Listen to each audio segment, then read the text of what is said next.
ಸಿದ್ದೇಶ್ವರ ಮಹಾಸ್ವಾಮಿಗಳವರನ್ನ ಪೂಜ್ಯ ಗುರುಬಸವ ಮಹಾಸ್ವಾಮಿಗಳು ಅರಭಾವಿ ಅಪ್ಪಗಳು ವೇದಿಕೆ ಹತ್ರ ಶೂನ್ಯ ಪೀಠದ ಹತ್ರ ಪೂಜ್ಯರನ್ನ ಬರಮಾಡಿಕೊಳ್ತಾ ಇದ್ದಾರೆ.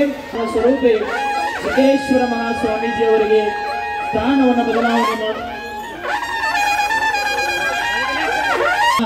ಮಣ್ಯರಂಜನಾಪಣವ ಸ್ವರೂಪೆ ಮಹಂತ ಸಿದ್ದೇಶ್ವರ ಮಹಾಸ್ವಾಮೀಜಿ ಅವರಿಗೆ ಅವರ ಸ್ಥಾನವನ್ನು ಕೊಟ್ಟು ಇದೀಗ ಅವ್ರಿಗೂ ಕೂಡ ಇವತ್ತು ಸಮಾಜ ಸೇವಾ ದೀಕ್ಷೆಯನ್ನು ತೊಟ್ಟು ನೀವು ಕೂಡ ದೊಡ್ಡ ಗುರುಗಳನ್ನು ತಿಳ್ಕೊಂಡು ನಮಸ್ಕಾರವನ್ನು ಮಾಡ್ತಾ ಇದ್ದಾರೆ.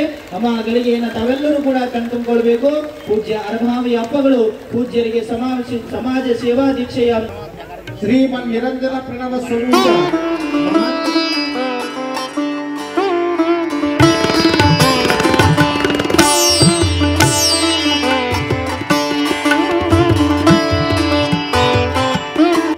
श्री सिद्धेश्वर महास्वामीजी बेलबागेचे नवे मठाधीश.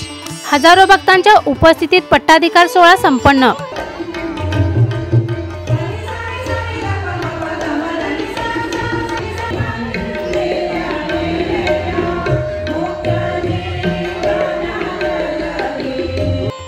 गडहिंग्लज येथील श्री जडेय सिद्धेश्वर आश्रम बेलबाग येथील श्री बसवकिरण स्वामीजींचा पट्टाधिकार सोहळा हजारो भक्तांच्या उपस्थितीत पार पडला. त्यांनी मणिप्र प्रणव स्वरूपी सिद्धेश्वर महास्वामीजी अभिधान धारण केले. ते जडेय सिद्धेश्वर मठ गडहिंग्लज येथे मठाधीश म्हणून विराजमान झाले.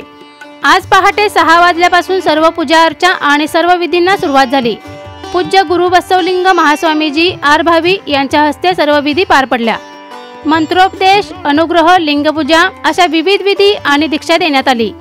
सदरचा कार्यक्रम पंचम शिवलिंगेश्वर महास्वामीजी यांच्या सानिध्यात आणि पूज्य अलमप्रभू महास्वामीजी यांच्या नेतृत्वात पार पडला. तर सायंकाळी 5 नंतर नांजुडेश्वर मंदिर नदीवेश येथून मठाधीश पूज्य सिद्धेश्वर महास्वामीजींची मिरवणूक सुरू झाली. शहरातील मुख्य मार्गावरून मिरवणूक बेलबागेमध्ये पोहोचली. महिला भगिनींनी पाणी घालून औक्षण केले. मिरवणुकीमध्ये काय कवे कैलासा, बसवेश्वर महाराज की जय, भारत देशा जय बसवेशा या घोषणांनी आवर्तनानून गेला. सायंकाळी बेलबाग येथे पूज्य गुरु बसवलिंग महास्वामीजी यांच्या हस्ते स्वामीजींना सिंहासनारोहण करण्यात आले. पूज्य सिद्धेश्वर महास्वामीजी बेलबाग आश्रम येथील रीतसर उत्तराधिकारी झाले.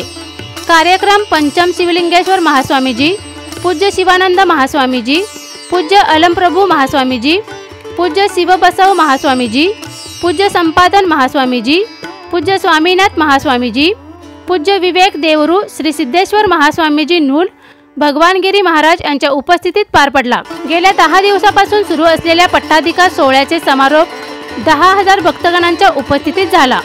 तर सोहळा समितीने सर्व कार्यक्रम नेटके नियोजनात पार पडले.